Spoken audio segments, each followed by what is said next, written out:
Hi everybody, my name is Greg Henniger. I'm a member of the community team here at Amazon Games, and we've been scouring the internet, listening to your feedback, reading the forums, looking on social media, Reddit, all of these places, and we decided it was time for a developer update video. So to help me do that, I'm going to have a host of a lot of the New World developers, but first and foremost I have Scott Lane, the game director, and Rich Lawrence, the studio head here at the Irvine studio.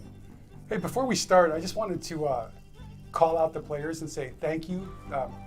The engagement from the player base has been humbling, and it's really helped us guide where we're going. So I just want to say how much we appreciate the feedback and how constructive it's been. And we like partnering with the players a lot. So we're excited.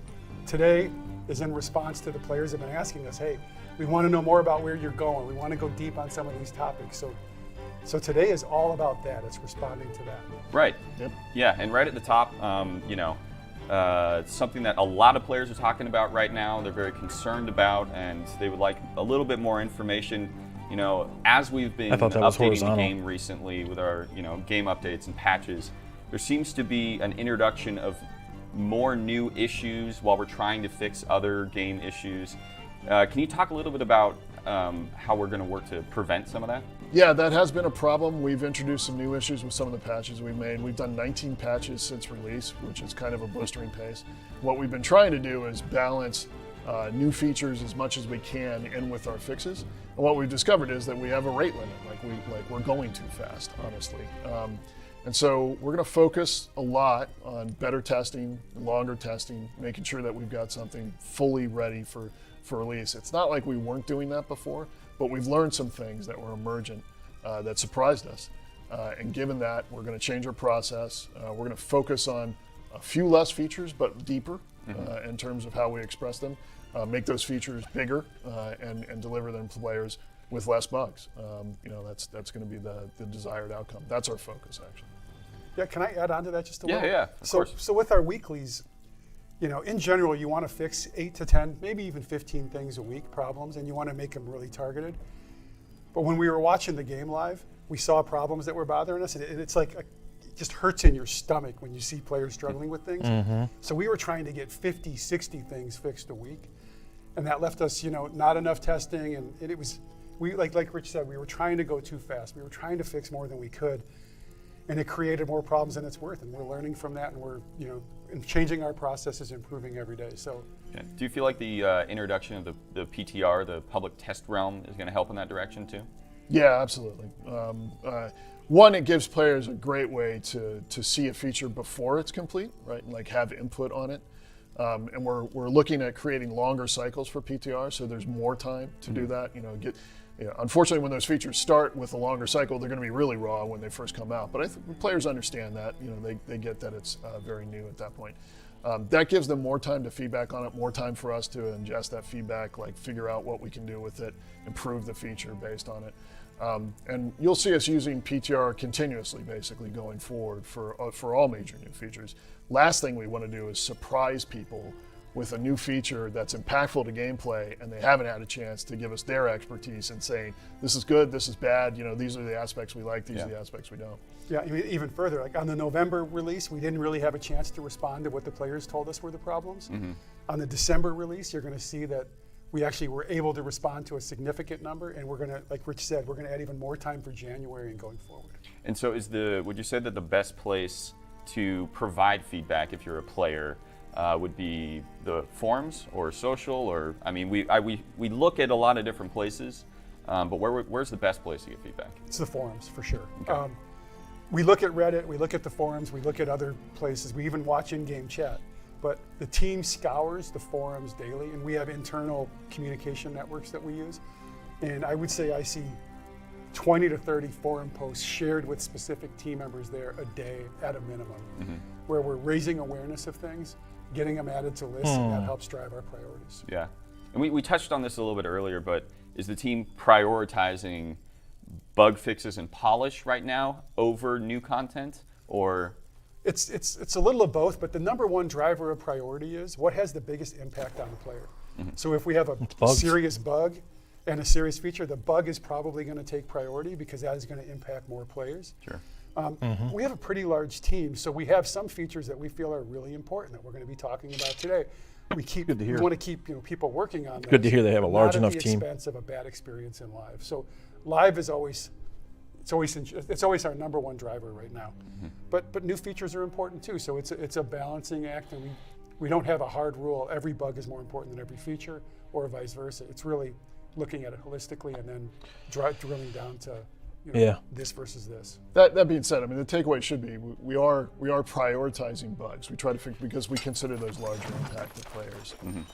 Once we deal with those bugs and they aren't larger impact, then we're looking at features. But people should understand that only so many people can be productive in fixing a given bug, right? So if we have a bug as a priority, we put our best people on it. Like we give out every resource it needs. We're not holding back.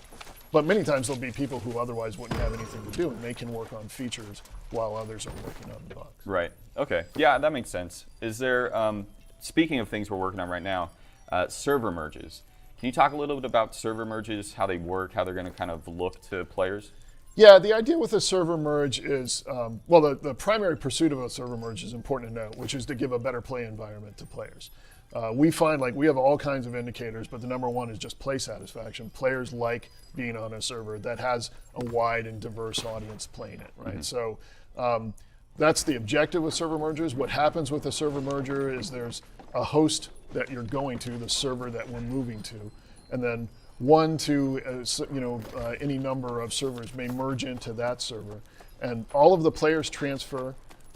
There are steps taken to make sure that, for instance, companies get compensation. Oh shit, that's tonight. If there are changes going to a new server with that.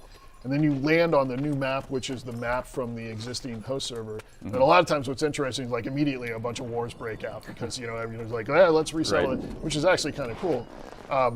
But the number one objective there is make sure there's no loss, nobody loses anything, there's no gold cost or anything to that.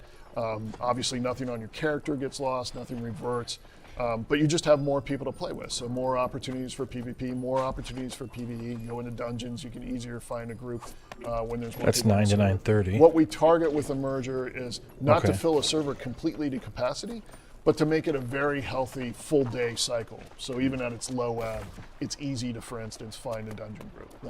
That's our primary motivation, is make it easy for players to find social organization, PvP or PvE, either way. Okay, great. That all sounds awesome. We're going to continue to talk about new features coming.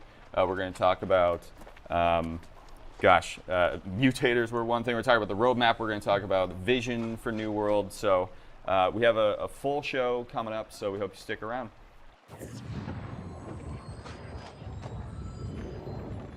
For the next segment, we're going to be talking about the vision and the future of New World.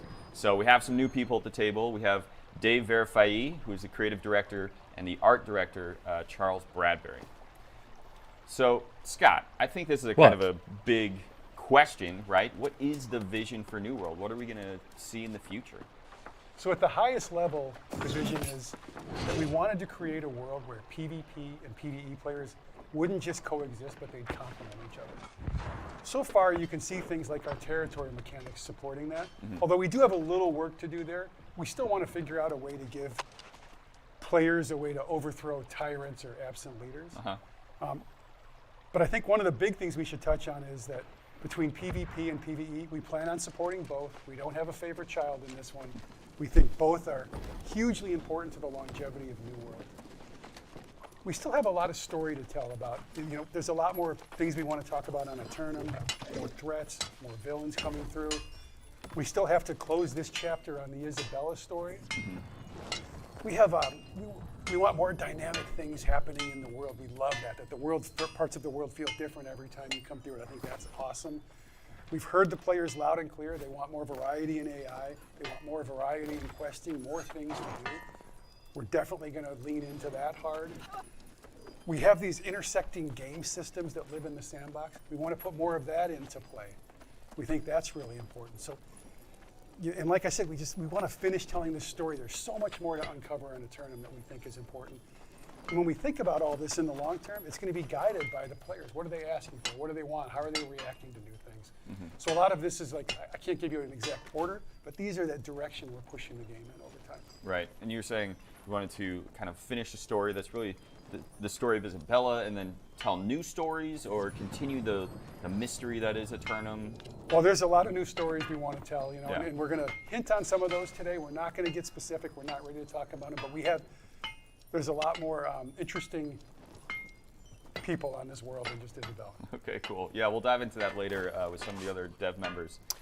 Yeah, I just wanted to add, I mean, I think when I think about New World, some of the things that are special to me about it are how players can change the world. Like, people can actually have an impact on the world and change it. And I think that's something we want to continue to foster and build as we grow the vision of the game. That and, like, you mentioned the dynamic events. I think those are big, and we've got some really cool ones with the corrupted breaches, and players can see those dynamically starting up. I wouldn't, you know, I could see us adding more of those, and maybe even some that affect PvP in the future, right? Because I think that the world changing each time you play is pretty cool. Yeah, and you touched on that earlier, the balance between PvP and PvE. I would imagine that is, you know, something we're going to continue to invest in moving forward. Yeah, I think, like Scott said, we don't have a Waste favorite no child, time right, with Scott? me, We God. like them both. I And I think we've got really cool content for both sides. Like on the PvE side, you know, we've got more expeditions coming. We have this great winter event that is happening. The Winter Convergence event, Winter yeah. Convergence, and more of that is coming. And then on the PvP side, right, I think we've got really cool large-scale PvP moments with war. It's like one of our best moments, big and dynamic. Yeah. I think our comment really shines at the small scale also. So I think we want to start supporting that smaller scale in PvP also. Awesome. Yeah, I know there's a lot of community members and players that, you know, are excited about that small scale PvP stuff. Yeah, you know, and I talked a bit, or me and both Dave and I talked a bit about the vision forward. Art has its own vision forward, and I'd love it if Charles would share some of Yes, that. absolutely. I think we've laid this pretty good foundation. There's a lot of variety to the world. There's all these different enemy groups, the lost and the corrupted and stuff. We want to keep building on that. We have a lot of ideas of like new cultures that can come to the world and sort of spread out across our landscape, and they bring their own culture and look and feel with them. And so new outfits, new architecture for players to explore, new enemy families that players are going to have to deal with. And so I think as we grow Eternum and like flesh out what this world is, I think there's a lot of opportunity there to like make the world more interesting. Do you think those new enemy types and new areas are going to be the places where we're going to see like the brand new stuff, or are we going to continue to refresh, you know, the zones that people have been playing in already? I think it's going to be a bit of both. We talk a lot about like this dynamic world, things are changing. I think we want to see stuff in the areas that players are familiar with start to shift and change, but also adding new zones and new areas that players can go to and like find new adventures as well. Yeah, I think it's just so exciting that we're celebrating these different cultures, and to be able to go over here to this culture because you want to craft something or something unique to them, or go over to this part of the world. It drives this desire to explore the world, and it keeps making it feel different, you know. And to your earlier question, I think it's hugely important that while we are growing the world, this current world is alive. It's changing, and it's going to be different over time. Right. And we kind of talked about the vision for the future, but in terms of a tangible roadmap, is there anything you can share with us today? Yeah, we're going to go pretty deep on some of this stuff, so I'll just give you a quick high level. But you know, we just released our first event, and we're in the process of releasing it, which we're really excited about, the Winter Convergence event. We have something coming out in January, Mutators. This is where when you're playing expeditions at the end of the game, they're going to play a little differently, they're going to get a little harder, and they're going to have better rewards the more times you do them. So it's going to create a repeatable loop. Yeah, we'll deep dive into that later. Yeah. Really deep dive into that. After that, we want to spend a little time getting rid of some of the bug debt that we've accrued. So we're going to focus on fixing as many bugs. We're going to dive really deep into the balance. We fix balance regularly, weekly and monthly, but we're going to devote February to bugs, balance, and bots, because we've heard players, you know, they're frustrated with some of these things, and we want to fix those. We want to make it better. The bots And are we'll talk bad, more man. about that later And in we're the going to show, go too. deep Yeah. on that too. We're not going to go deep on this next one, but we have mentioned that we do want to close this chapter in Isabella's story, and we want to close it in a really cool way. And that's something a little further down the line that we can't wait to share with players. Yeah, and I just want to add, like, this is sort of the roadmap we've laid out, but we're always listening to what players want and adjusting. I think we saw a little bit of that with the expertise in Gypsum, the endgame changes we made. Like we heard, there was some room for improvement, and we're always open to sort of interject things into the roadmap when we hear concerns from people. Yeah. Awesome. So that's kind of the vision in the future of where we're going. We're going to spend the rest of the show deep diving on a lot of these topics with other developers who solely focus on those things. So it's going to be exciting. Cool All right, beans, so this man. next segment is going to be bugs, exploits, dupes, and bans. And we have some new people here at the table. I'm going to introduce Katie Krasinski. Krasinski. Did it? Okay. I like that. Krasinski. It's like the like- crueler version of Katie. John Krasinski says. I know, it's better than the Unabomber, which is the one that people usually get my last name right. Katie Krasinski, you are the senior producer. We also have Scott Geiser, who's a gameplay engineer, and we have already introduced Rich, so we don't need to do that again. But I will ask you the first question, Rich. Sure. There are a lot of questions about how the ban system works within New World. You know, can you give some insight on that? Sure. Bummer of a topic to have to cover, but Yeah, you know, I you're understand welcome. people being curious about it. So there's actually multiple systems here. One is the first line of defense against particularly cheats is EAC, and then EAC is regularly updated with information that allows it to identify people that may be running unauthorized third-party cheats. That system will just automatically prevent you from playing because we can't allow you into the game if you're using those third-party cheats. And everybody should understand, if you run a third-party cheat, you're going to get banned in New World, and you won't even be allowed into the game. Nice. So that is the only aspect of that system that's automatic. There's a completely separate system that we use for sort of enforcement within the game for people called the ban system. The ban system's a little bit mislabeled because it's also a suspension system. Sometimes if you're doing something and it's negative and it's affecting other players, but it's not really terrible. It's just wrong. It's say you're bothering somebody consistently in game. We need to make you understand that that's something that you can't do, like you can't harass other players. In those cases, we might often just suspend you instead and say like, hey, you're going to get a notice. It's going to tell you why. There will be a period of time that you can't play until you stop this behavior. It's also possible to have bans that are permanent in the case of some really egregious negative thing that you do that impacts other players. The major measure there is the impact to other players. That could be the economy. It could be something about gameplay. It could be something that you're doing to basically, like throw a war or create an unfair advantage in a war. Those kind of circumstances affect many other players. In those cases, we are going to ban you. It's a bummer to have to do. But when you're disrupting other people's gameplay to that extent. One thing we don't do is, and I know there have been reports of this, but I just want to make it clear, we don't automatically ban on reports. Right. Reports lead to a human investigating the case, trying to figure out what the impact was, looking at the available data, and if there's a conclusion there, like yes, you as a player did something that was very negative that affect many other players, you might get banned, but that's not something that just happens based on volume of reports or a particularly specific report. It's always an investigation. There's never an automatic step from a player report to a ban. Right. And a player can go back and try and appeal their ban. Yep. If they feel unjustly banned or something like that. Yeah, we take each of those seriously, and I completely we have reversed in some cases. We found that we've made mistakes. When you have humans, sometimes mistakes are made. And I completely understand how disruptive that is, and it's apologize to anybody that was affected in that way, but it's a necessary step, right? We need to be able to say, yeah, you've done something really bad that impacts the game, and we also need to listen when you say, I don't think I did the bad thing that you think I did. Yeah. Because sometimes there are flaws, sometimes there are issues in those kind of systems. So we do take all that feedback seriously. We investigate every case that's appealed. Many players have a different evaluation of their impact, and that can sometimes lead to disagreement, right? The player may say, I didn't do anything that affected that company when I caused them to lose a war. The other company may disagree, and we can look at the game situation and say, yes, we disagree as well. You did do something that affected that other company.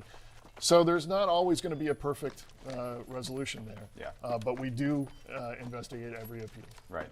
Okay. So how would you, Katie, this question's for you. How would you categorize how serious a penalty is? Yeah, Rich hit the nail on the head with that one. So it is about player impact. Depending on how much a player has violated our code of conduct or terms of use. And this is, again, something that if it's not part of the like you used a cheat or something like that, if it's an in-game thing that players have reported, we have somebody who goes and they look at the logs and they check that to see exactly what happened, and then we make a determination from there. So yeah, so it's about player impact. And again, like Rich said, sometimes you might not realize what the impact was, but we do, and we use the code of conduct as our guide.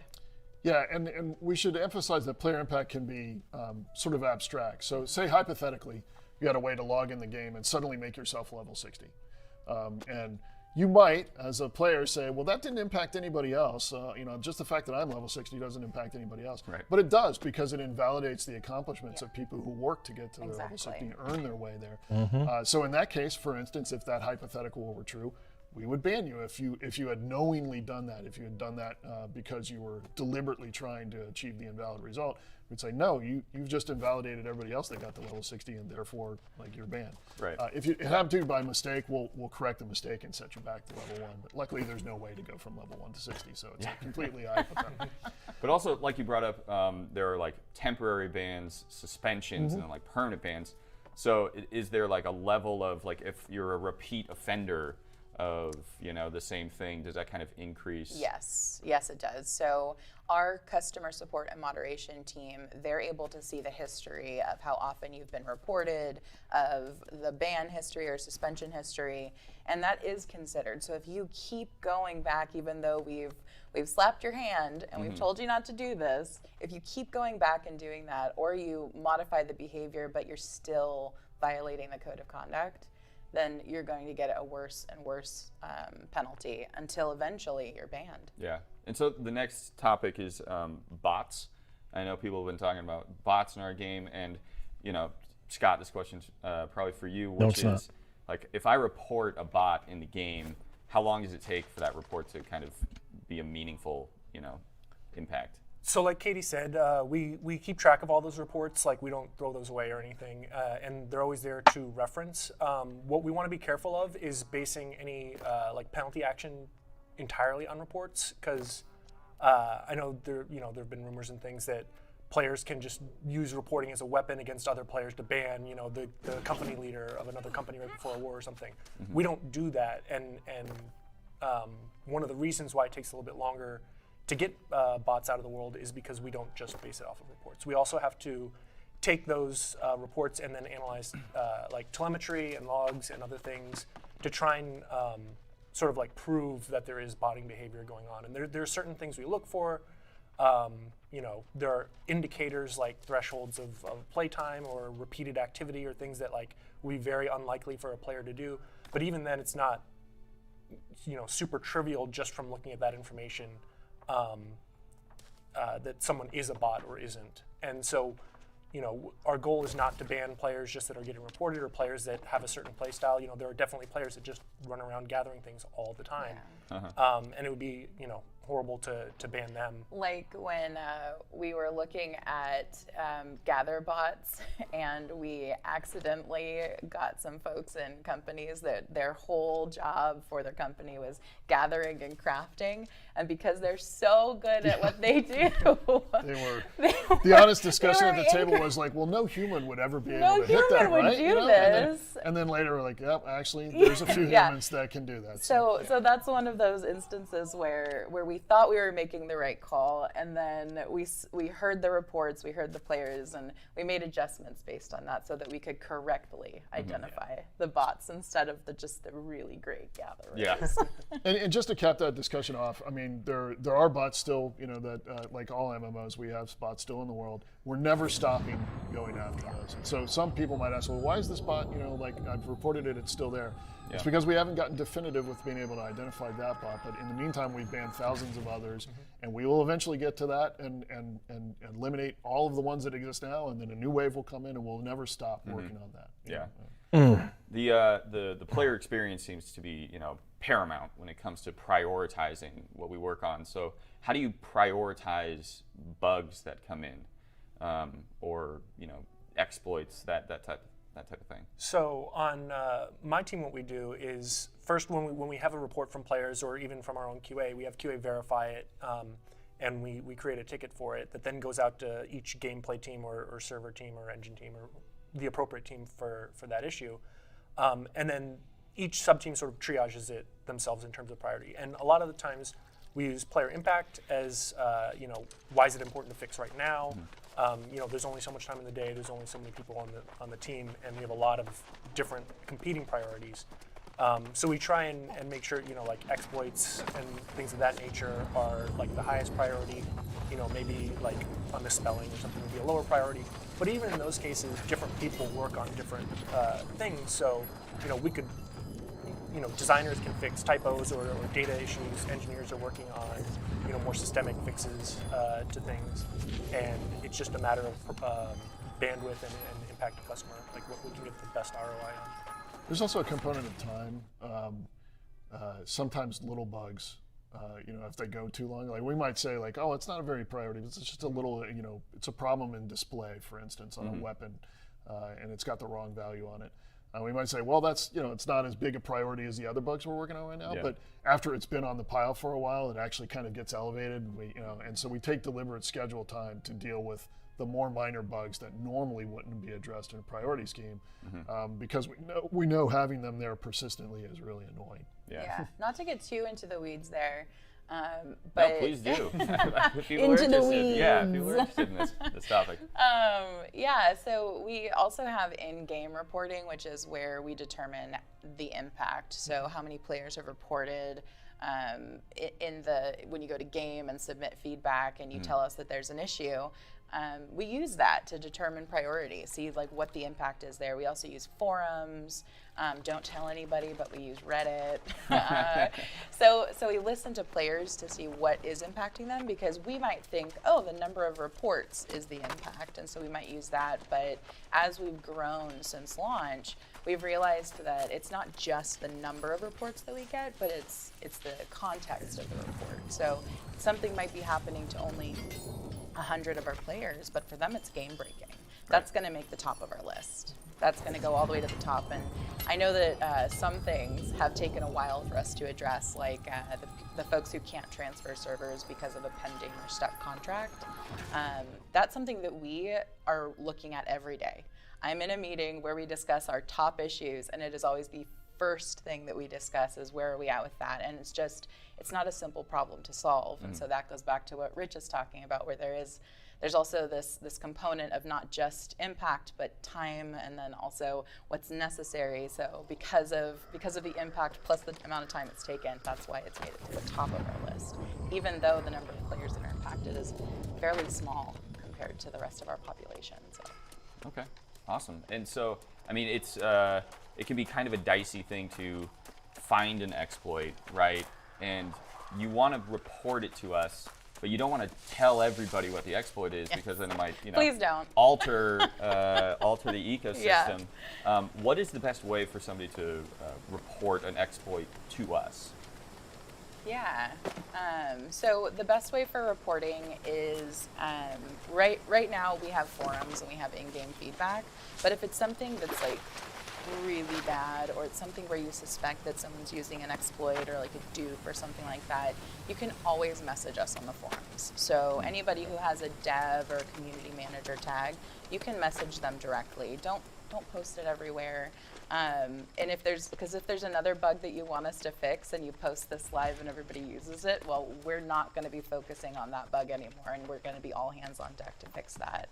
So like, we just need to make sure that we're being very careful with the way those are reported. In the meantime, our community managers are doing some cool stuff and some research to see if there's like a shadow forum situation that we can set up where people can feel safe to report without it going everywhere. So there's options there. You can report in game if you see it and you want to like point out that someone specifically is using it, or where an exploit can be used. When you use that in-game reporting tool, it tells us where you're at. You don't need to provide your location.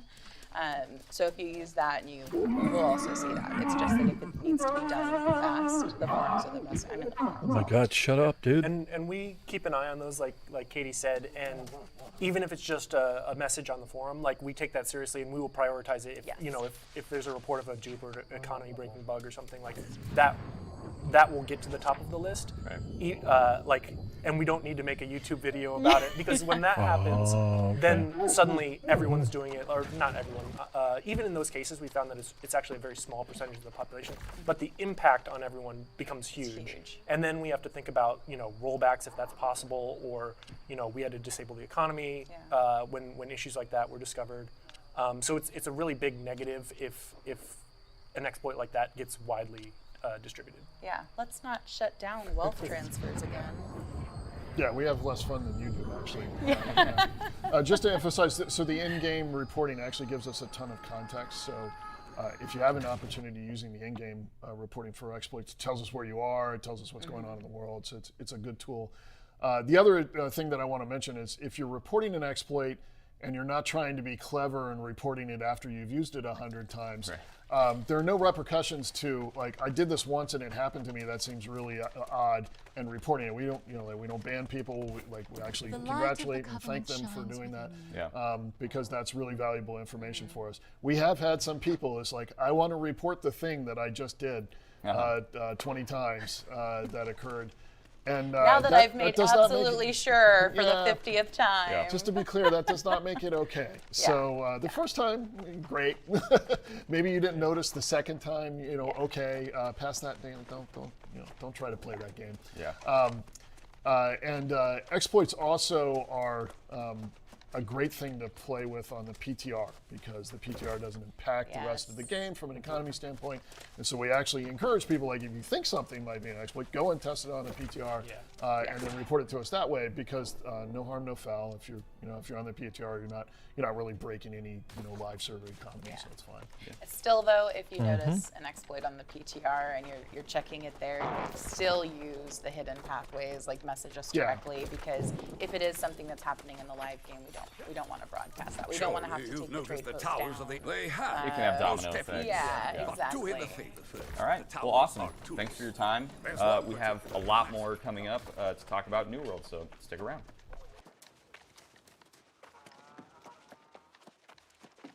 For this next segment, we're going to talk a lot about the Winter Convergence event. So I have with me Mike Willett, the World Experience lead, Rob Chesney, the narrative lead, and Phil Bolus, the open world lead. So we got a table full of leads and a lot of questions about the World Experience event. So Mike, just give us, kind of a high level, what is the Winter Convergence event? Winter Convergence is a holiday event where we celebrate the celestial binding in Eternum. So during the winter, the lights in the sky start to brighten because of these giant falling meteorites, or we call them gleamites, that fall to the earth. And it's a sign of the forever winter that's coming to Eternum. And alongside that, the Winter Wanderer, who's this giant mystical yeti, also appears in winter villages across Eternum, spreading the word of the coming let's forever knock winter, these out. and then saying how we need to bind together to fight back against it. So coming together, bringing warmth amongst players socially, but then participating in a ton of fun activities for players of all levels. Yes. Is this something that's going to kind of repaint the landscape of Eternum, the lights in the sky, or is it going to be kind of centralized into one space that everyone's going to have to go to? So the Winter Convergence takes place all across Eternum. You'll see pockets of areas that have been kind of taken over by the forever winter. So there's going to be frozen caves that have frigid folk and bad yetis that you need to go and fight against. You'll see big changes to settlements. You'll see brand new holiday trees that you can go interact with and get presents. You can also go to the winter villages that are across Eternum to see the Winter Wanderer, to get quests from him, to turn in tokens, to get tons of rewards that Phil's going to talk about later. So everywhere you kind of see this impact into the landscape. So it's a very fun activity that changes kind of your perception of what happens here. Nice. And it's more stuff that we want to do like this in the future. It's a little bit more dynamic and fun. Sweet. We spare no expense in the settlements. Let me tell you, when you walk into the settlements, you're going to know it's winter. I mean, Frigid Folk is a great band name also. It's out there. Yeah, it's out there. We've got the treatments in a lot of the settlements, so it feels like the holidays upon Eternum, and then we've also got our winter villages, which is, the winter convergence to the max, where Yeah. it really feels like you're stepping into a new part of the tournament. It's going to be really cool. Yeah, and so, in the open world, maybe you can answer this. This is the first event that we're bringing to New World. It seems like, winter is just the perfect place to have that setting happen. Yeah, I think when we look at when the game released in September, the time, leading up to now, I think this was the perfect moment to release a big event in the world. And it just coincides really nicely with, the holiday season where we have an opportunity to come together and spend a little bit more time playing games typically during this time. And so we really wanted to make sure we had some of that reflected in a tournament, put our own supernatural spin on what that could be, and introduce a lot of cool new stuff for players to do during this time. Yeah, because we had Halloween come and go, and we had kind of a taste of Halloween in a tournament with the pumpkins and things. So it seems like that on steroids. So that's gonna be pretty awesome. I think that's putting it lightly, but yeah. Yeah. There was like some Christmas junkies on the team too who've been working on this. Like I was shocked to get in and like read the first documentation on the Winter Convergence event, because there was like people have been working on this for a long time.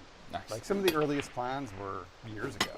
Yeah, and they really wanted to celebrate those differences that exist on a tournament where it is a jovial time, but it has this like eerie sense of darkness and a little bit of dread of like, what could happen. So everything is not as it seems on a tournament. There's always that element of danger.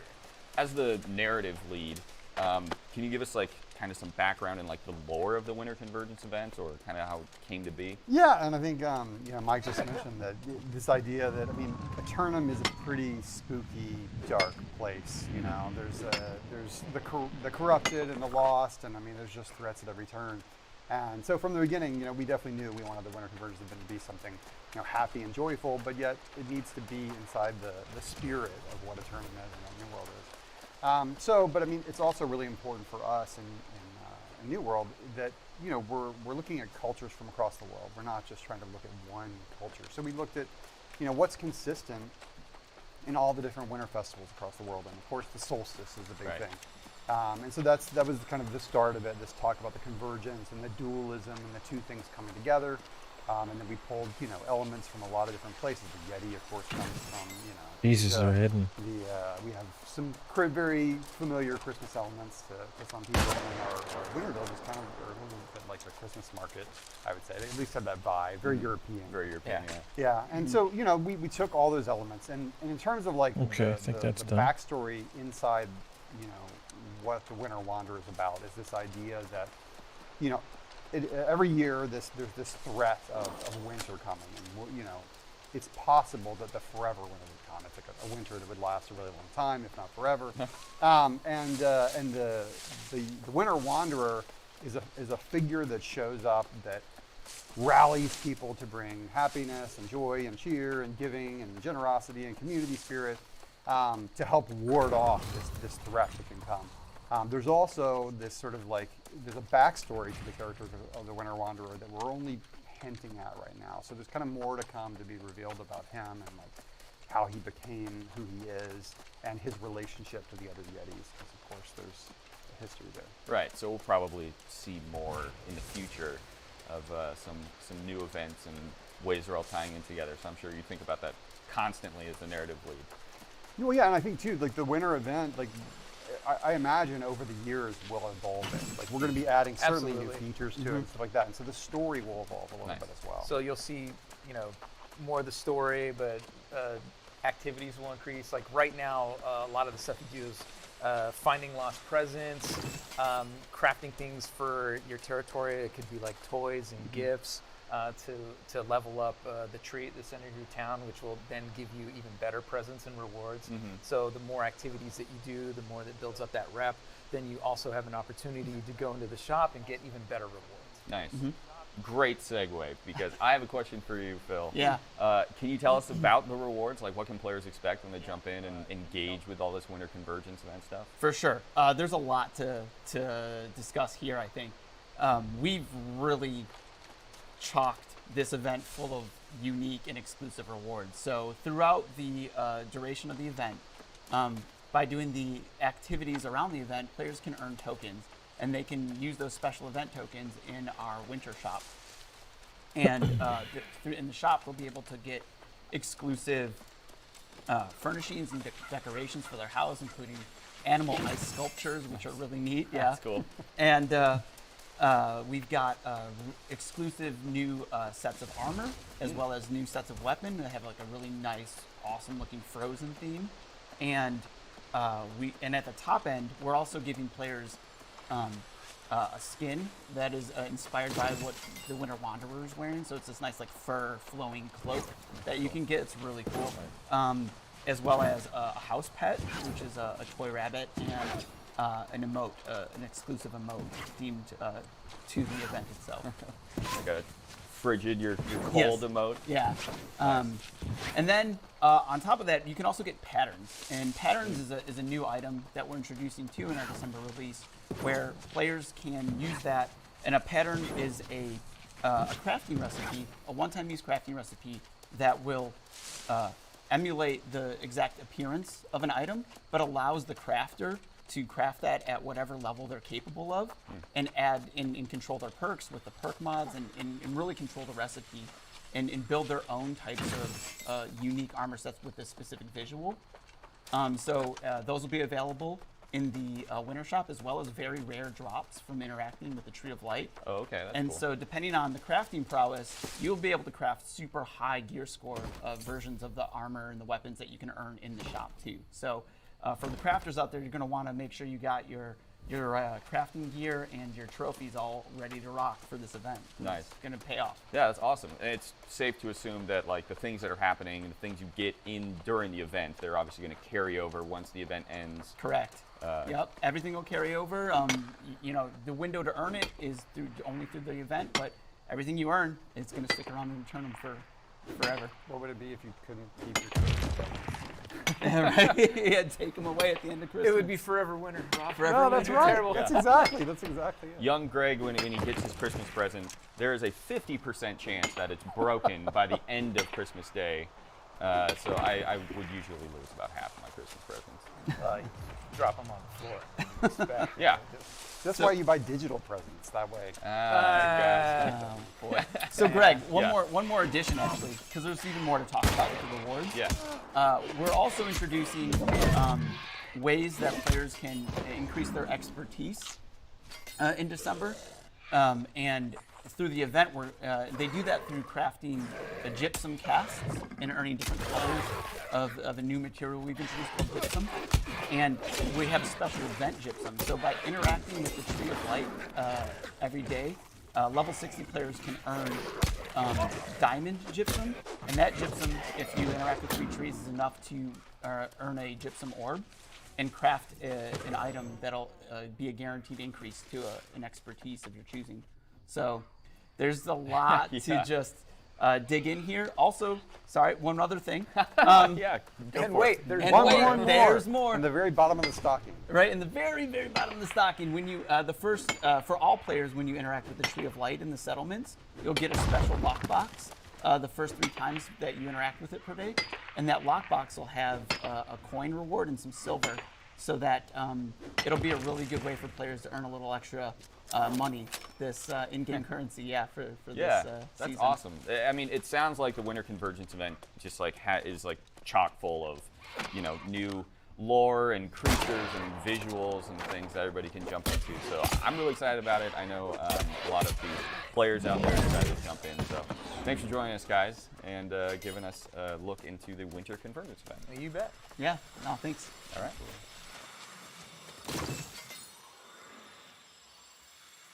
Okay, and for this next segment, we're going to be talking about a new feature coming to New World, Mutators. And so I'm joined again by Mike, Rob, and Charles. So if you want to just kick it off, Mike, what are Mutators and how do they work?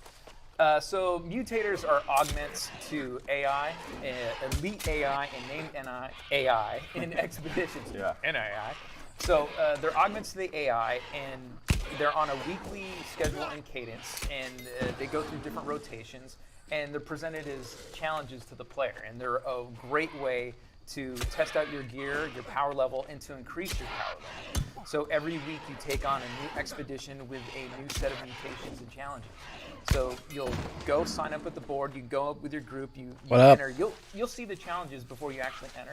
So you'll see what the week's challenges are. What's going on, so Max? you can better equip your gear, your consumables, and prep yourself to do several runs. And so expect to play this. Such upcoming. Muppets these things are. It's something that we think is going to be super fun for a lot of our hardcore PvEers. Right.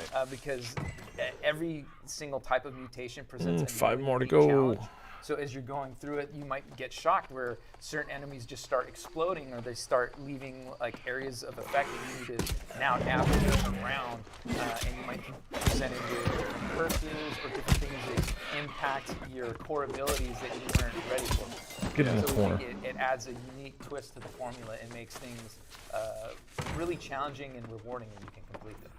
Yeah. So it's like it's taking, the things that you're familiar with, adding these mutators on top of it. So it's basically like new content to the game that you can understand, and it's just making things different.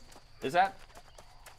Yeah. It's a different type of variation of content. So when you're going into it, one way that you expected to play against an enemy is going to change completely by the way that you interact with it. So it'll have different affixes, different types of curses, and what we call promotions. And each week there'll be a new combination of those things to challenge yourself.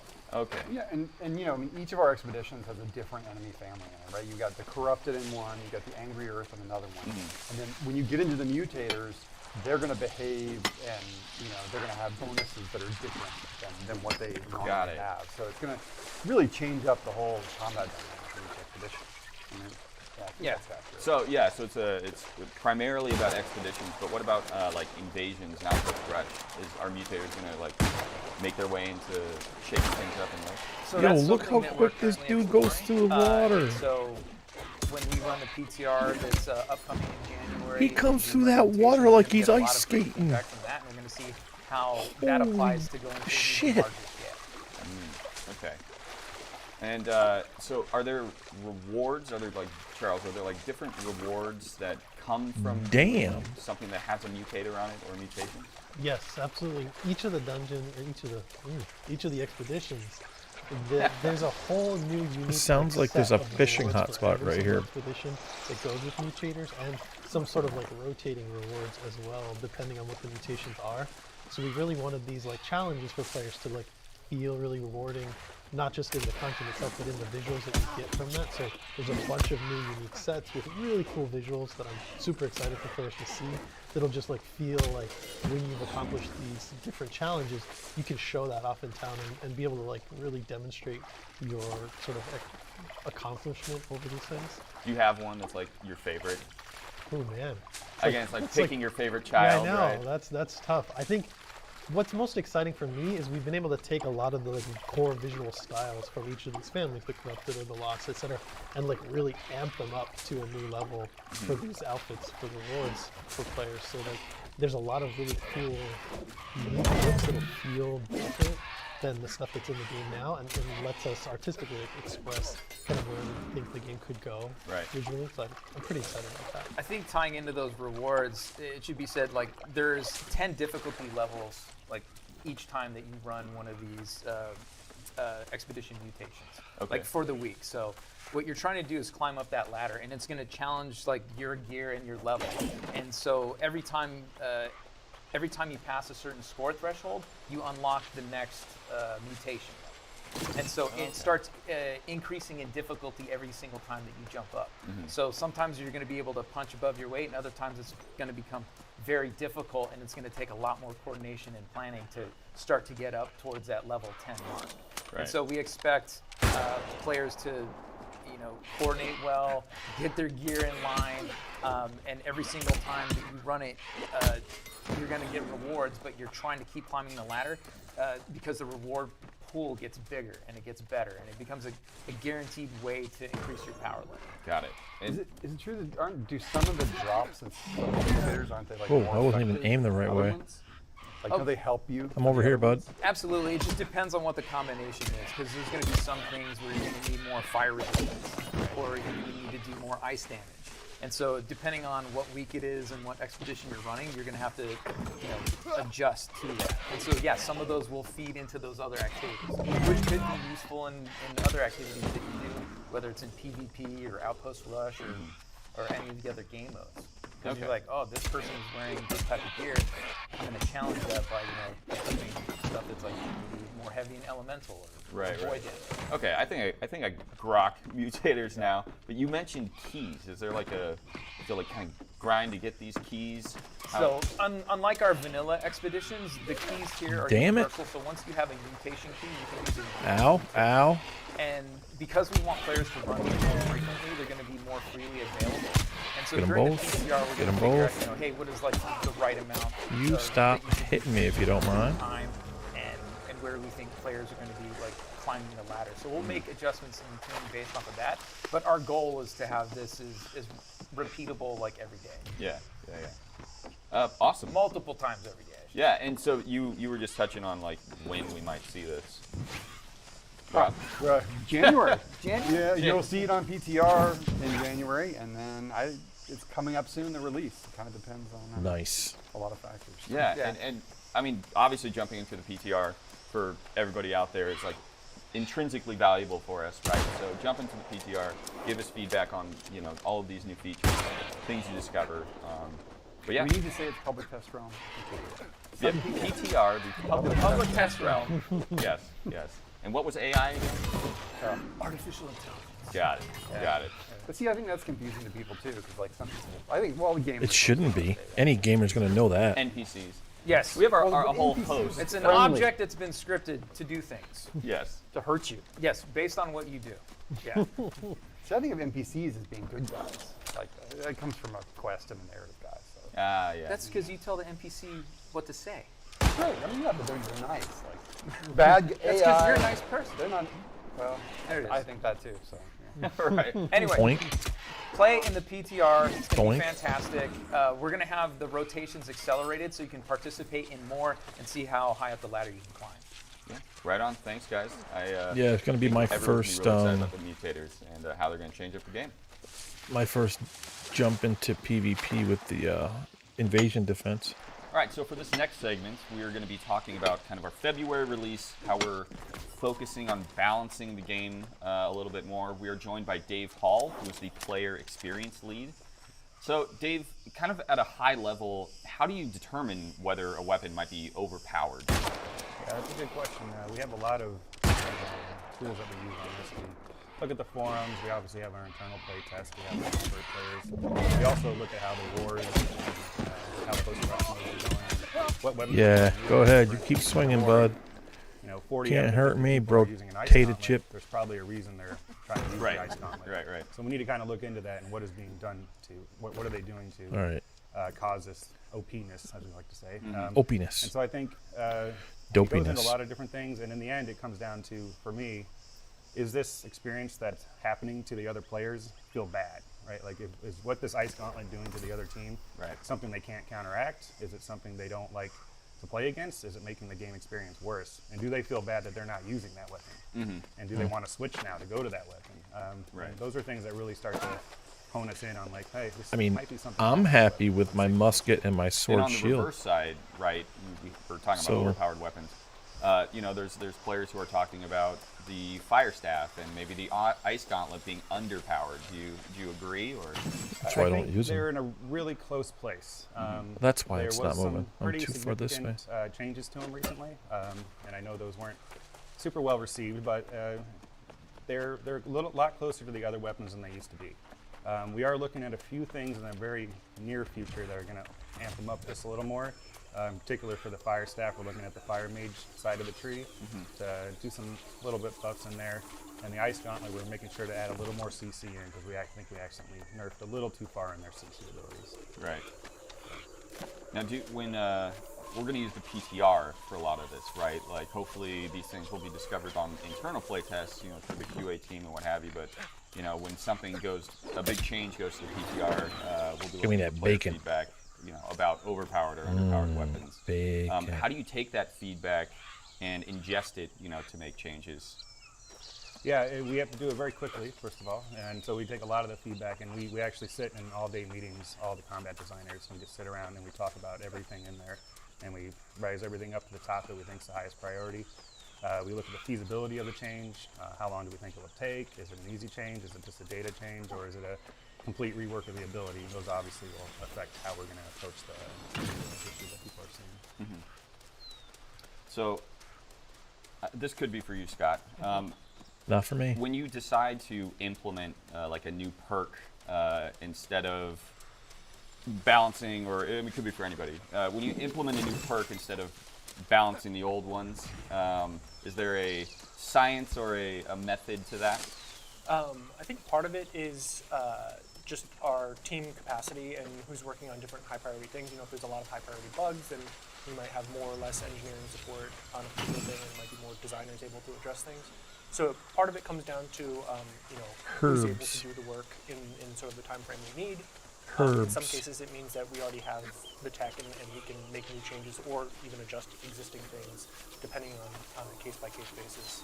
But that's probably the biggest thing, sort of like what resources can we commit to fixing a particular thing. Yeah, I think that instead of saying why did we focus on creating new ones versus this, it's not a versus. These things happen at the same time. Right. And so there is a resource part of this, which is if we don't have the resource that is supposed to be working on the new content, if they're needed on fixing old ones, that's where we're going to put them. We're going to put them on the fixing. Mm-hmm. But most of the time, we can work on both of these things at the same time. It's just fixes aren't always easy, right? And so it's going to seem like we're focusing on new content or new perks versus doing bug fixes, but we're not. These things are happening at the same time. It's just the level at which we can get them complete. Yeah. That's what changes. Yeah. So. And sometimes you'll see people, in the forums or on Reddit or what have you, saying like, why not just buff all of the weapons until they're the same level instead of nerfing particular ones? Yeah, that's a great question. I think with our weapons, we do want them all to be around the same level, obviously. And for a lot of our updates, we have been buffing unused abilities or upgrades that aren't getting usage. But some of the overpowered ones, we just had to bring back down into a little bit of a tighter control, because otherwise it just kind of escalates to a point where at some point none of the enemies will be tough for you anymore, right? Like they're just and who wants that? Yeah, you want a little bit of challenge. None of the enemies being tough? You want challenge in the game. Yeah. And I think, so we want to try to keep it in a bracketed place, and I think with anything that's not being used, we're always looking at how can we make them better for the player. We want diversity in our builds. We don't want everybody using the same tree. We don't want everybody using the same three abilities. So we want to make sure that's occurring for all our weapons. Mm-hmm. And it sounds like this is an ever-evolving process where we collect feedback from the players, test, iterate. That it's going to continue to happen. It's not just like one thing's going to end it all. Absolutely, we're going to be doing this for the entirety of the project. And I think one important thing to remember is that this is the beginning of the lifespan, and in the beginning there are a lot of little shifts that kind of need to happen. This is the first time we've had so many people playing. Growing pains, yeah. A little bit of growing there, and so there's been some larger changes than we would like to normally do, but they had to be done, and so I think we're getting to a place where the changes will be a little more subtle, right, and a little easier for people to yeah. And in terms of growing pains, I know that some people are complaining about bots in Outpost Rush. Scott, do you have any info on that? Yeah, so that's definitely a concern. Outpost Rush is like one of the most engaging like level 60 experiences that players can engage in. And so when there's a bot or like an AFK player or someone just taking up a spot to try and grind rewards, that really hurts one side or the other, whichever side they're on. And so we're doing a lot of different things in that regard. We're doing analytics and telemetry to try and identify players. We shorten the AFK thresholds for Outpost Rush because that's supposed to be like an active type of experience. We're also changing the scoring system a little bit. This is announced in the December patch notes, but we're going to make it so that the assist kill contribution works a little bit differently than it does in the open world. In the open world, you want to favor the player, and if someone's in your group and you kill something, you want them to still get experience and loot and all that kind of stuff. Right. But in Outpost Rush, we sort of put you into these groups during the game, and then it didn't really jive with like our vision for that mode, that you'd be off to one side not engaging in PvP, and then you'd be getting all these assists. And that was one of the things that was contributing to the score and allowing these bots to basically do nothing but still get a chest reward. So we're approaching it from a lot of different angles. Okay, yeah, that's good to know.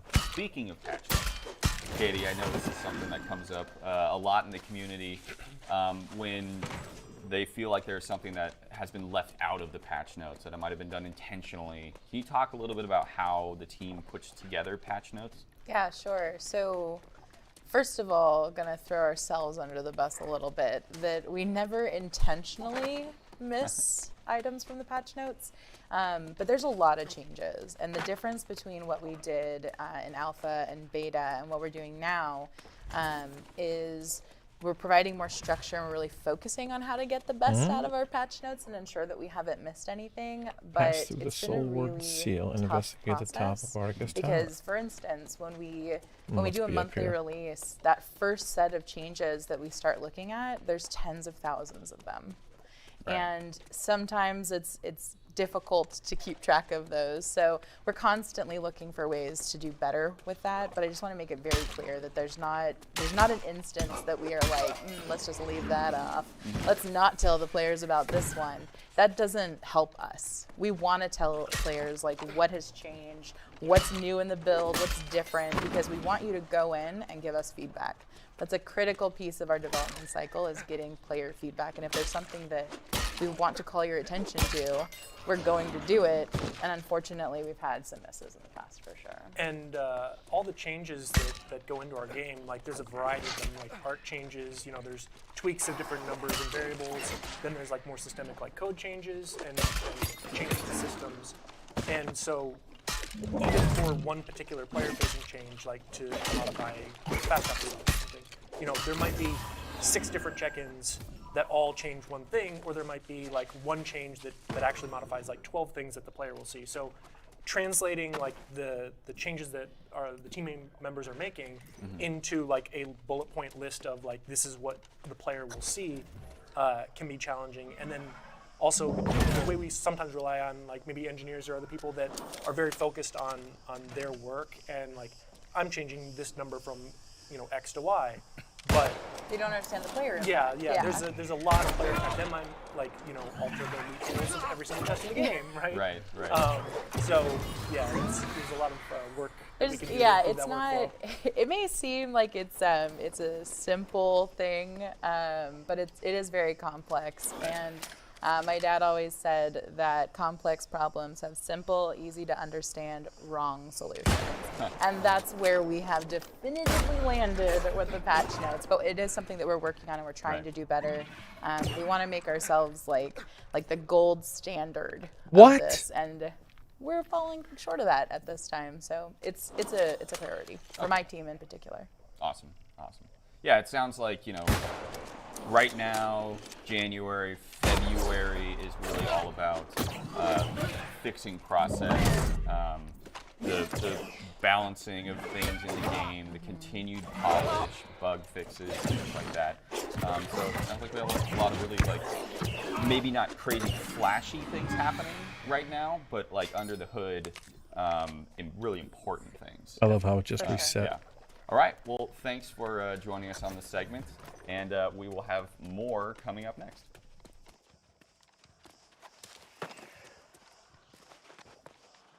All right, so this next segment is going to be all about weapons in New World, and both of these gentlemen are heavily involved in how the weapons work, adding new weapons, tweaking the weapons we currently have. So this question would be for you, Dave. What do you think about when you are coming up with a new weapon, or what weapon should be introduced next?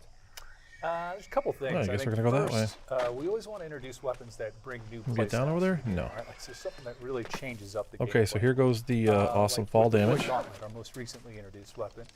We really wanted to bring in this idea of debuffing and sort of a counter to some healing, and debuffing as a different playstyle. So definitely look into each weapon bringing something new that changes up gameplay. The second thing we look at is sort of trying to fill gaps, right? Like we heard loud and clear from healers, hey, what do I use with my life staff? And I think the Void Gauntlet was like a complement to that. Like those two weapons pair really well together. So also just trying to fill gaps like that. Okay, and speaking of like weapons kind of pairing together, Okay, so can I you guess I talk can't about go the across the lake. blunderbuss and how it might be different from the musket? Yeah, I'd love to talk about it. Yeah. So the blunderbuss, a really exciting new weapon we'll be coming out with pretty soon here. And it's, when you think of the musket, it's a little more of a strategic weapon. It's a longer range, a little lower rate of fire, all those type of things. But when you get to the blunderbuss, you're going to think more excitement, more explosion, a little more chaotic. Nice. I would call it. There's some navigational tools on it, which are really exciting, and a little more of a dig run it. gun style. So a definite difference in pace for this one in comparison to the musket. And it's going to be a little more short to mid-range, and also I think it's going to pair really, really nicely with some melee weapons. So, and maybe even some staffs. So it's going to be an interesting weapon that has a lot of different uses. Okay. On what it scales based on? Yeah, a little bit. I don't know if I want to say that yet. All right. Speaking of weapons that are heavily requested and talked about by the community, the greatsword. Can you tell me anything about it? We are working on a great sword. I think we've heard it. I think it's going to be an awesome weapon. We talked about wanting to change up gameplay with each weapon. I don't want to give away too much yet about the greatsword, but I think it'll have this concept of stance switching and like having different modes within the weapon that I think will be really special and bring something new to the table. Okay. I mean, that sounds great because people are knocking down our doors for that great sword. Another thing people are also asking a lot about is daggers. Is that something coming down the road, or? Yeah, daggers are definitely a crowd favorite. We have a lot of different weapons on our table that we're looking at to make after the greatsword, and I think it's definitely at the table. I don't think it's a big table. It's a pretty large table with a lot of different weapons on it, and I think it's one that is near the front, but it's not quite there yet. Okay. I'll take that as an answer. And another one of the last questions that we see just asked constantly is, when can I use a shield and another single-handed weapon? That one hasn't made the table yet. And Oh, I that just one- want to be a little. that one's still outside that knocking on the door? It's trying to get a seat at the table, and it's something we really want to do, but it's actually a really large endeavor for us to accomplish this, and we want to focus on filling in the other play spaces with the other weapons first before we go over to that area. Okay, all right. So it's knocking on the door, knocking there. but we hear the feedback. Yes. Yeah, and I think we wouldn't. I mean, sword shield, It's it's going to pretty- take us a while to really build out a system where you could flexibly interchange weapons like that. Pretty well But what it like should be. creating another weapon that does pair with the shield, sort of like sword and shield, like making a specific pairing, is something that is not on the table yet, so to speak, but, Right. but could be sooner. Okay. Do you have a favorite weapon pairing, or has it changed since since you started designing the game a while ago? I was a big great axe hammer sword user, so but that recently the meta is shifting a little bit, which is cool in a game. So looking for my new pairing now. Yeah, I always run sword and shield, and great axe. Added in the warhammer and great axe, and now I'm actually doing warhammer and arrow. I just like the bow and arrow. Really? We watch like a ton of streams, a lot of content creators. We play in-game with all these folks. Has there been anything that like surprised you in the way people are pairing weapons or kind of their build? Maybe not a pairing, but one of the things that I loved was some of the creative uses of the Ice Gauntlet. Like the sneak up PvP moves, like we see people hiding behind a bush and like see a big PvP mob come in, and then they like jump out of the bush and put Blizzard and all these things on it, sort of like belt the lead. That was super cool to see. Yeah. Yeah, one of the things I really enjoyed was just playing around and making our own paladin build. That was something we actually had not really thought about when we were making all these updates to our weapons and everything. And when we first saw it, I was like, this is amazing. It might have been a little overpowered for the people playing against it, so we might have made a little changes there, but overall, we just love the fact that people can kind of go in there and make their own class. And I think that's just an amazing thing. Yeah, I mean, what's been really cool, like having worked on New World for so long, like the game now belongs to everybody else, right? And we're kind of just witnessing how they're engaging with it. Before it's been, kind of theory crafting and wondering how people are going to use the game at scale. So it's fascinating to watch. and I think that's going to motivate, you know, future tweaks and balances and improvements. Yeah, for sure. I love like checking the web and like finding better builds for Right. weapons that I've worked with. Wow, they thought of something I didn't. Like, that's super cool. It's amazing. I love watching the streamers, and especially the PvP streamers, and watching how how their new tactics are evolving every day. It's pretty amazing. Yeah. Awesome. All right, well, thanks for joining us. Next, we are going to be talking about endgame content. Yeah, I've heard some complaints about the end So game this content. next segment, like I said, we're going to be talking about endgame content. We have Dave and Phil both here to talk about this. I think one of the big things that the community is asking about, and it's kind of a hot topic right now, is why did you decide to remove the high water mark? Well, I think there were some improvements we wanted to make in how we classify it. And I think the two big things I think of is one, the high watermark system was completely random, so players had no control over it. And with the gypsum system, players can do activities and then get gypsum and choose which cast they craft, right? So if you want to increase your sword, you can do that. You have some control over it. And that's really important because sometimes you just get unlucky with rolls. And if you have a weapon or a piece of gear you really want to advance, not being able to could be, you know, sort of devastating. So that was one big thing. The other thing is we just wanted more variety, right? With the old system, it really rewarded main weapons almost too much. It was really efficient in the path. And so everyone just did that, and they missed all this other cool endgame content we have. So with the different gypsums, all the different activities, you know, you have incentives to do everything. You can do corrupted breaches, you know, you can do all the different activities, expeditions, arenas, which I think is some of the most fun and difficult content in the game that no one's really doing. So we really wanted to bring people to all the content we have made. Sure. On top of that, too, I think it's worth noting that we're no longer calling it the high watermark system. We're calling it expertise, because that's really what it is. You're raising your level of expertise on each weapon or type of item that's that you can equip in the game.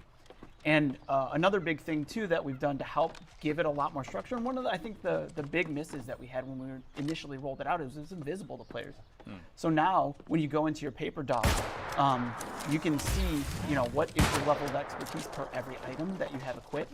Also, when you do get a bump now in your expertise, you get a nice notification that pops up on the screen, this big, beautiful banner that lets you know just what you got and what it affected, and it feels great. I love it now. It's like after you loot a chest or kill an expedition boss and you get like that item that raises your expertise up, you get this nice. All right, little man's home. I'm gonna like dip. It's got stronger. It's really cool now. Nice. That's Get great. to a safe spot. There's another question that keeps kind of arising is You hear him? why downscaling gear instead of raising the gear score to a new cap? That's a good question. Well, when we looked at players' progression along the expertise system, we did see that very, very few people had actually maxed out their expertise, and we wanted to address that portion before even, you know, attempting to raise the gear score. So with the gypsum system and surfacing the expertise now to players, we're giving, as Dave mentioned, a lot more control to players to start to grow and progress on that path and Let's have it go feel where I more can't be tangible to them attacked. as they do it. The other thing, too, is when we do raise our gear score, we want to attach that to some good, meaty content. All right, We I'll don't be just want back to raise it later. because, you know, if that makes sense. We want to make sure that there's a reason